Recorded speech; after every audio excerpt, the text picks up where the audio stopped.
I scraped the dog poop I just stepped in every bit into the batter. I carried that fresh cake to my neighbor's door. The new guy had no guard and gladly accepted my gift. He leaned in to smell it. He found nothing wrong. He shoved it straight into his mouth. I did it because a few days earlier, a new neighbor moved in next door. That day, I'd just gotten off work, ready to rest, but his blasting metal music rattled my skull. They threw a party that went on until 4 in the morning. I didn't sleep a wink. The next day, I dragged myself to work, held on until night, and finally tried to nap. The noise slammed into my ears again. I snapped and banged on his door. The guy who looked like trouble surprised me by talking calmly. He had his friends turn the volume down right away. It was still loud, but at least I could sleep. But just as I fell into a deep sleep, I was woken up again. It was 4 in the morning again, and the sound was even harsher. I couldn't take it anymore.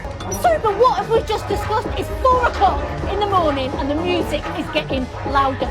Some of us have got to get up for work in the morning. Don't talk to me about graft up, yeah? I've done my fucking shit, right? I threatened to call the police. He flipped out and turned violent. I called the police, but they told me it wasn't their call and needed neighbors to report together. Other folks lived farther away and couldn't hear it as clearly, so nobody wanted the trouble. Day after day, that roaring noise tormented me. Even the rhythm of my chopping vanished under it. I grabbed my lawnmower to get revenge, but stepped in a pile of dog poop after 2 steps. I stared at that pile, and a nastier idea popped into my head. I made a chocolate cake and mixed the poop in. Then I pretended to apologize and brought it over. Watching him eat it like nothing happened, I felt a small, guilty thrill. The thrill didn't last long. That night, the music was louder than ever. The whole table's cups were shaking. I lost my mind. I dug out the spare key my parents left. While he was out, I slipped inside and trashed his speakers with a hammer. Finally, the night went quiet, but I had the sinking feeling he would get back at me. The next morning, I found he'd ordered bigger speakers and left a note demanding $850 in compensation. I fell into despair. I raced up to the attic, broke through the wall, and crawled straight into his place. He was still asleep and completely unaware. I raised the hammer, palms sweating, my heart pounding out of my chest. And then, at that very moment, the girl beside him suddenly turned her head.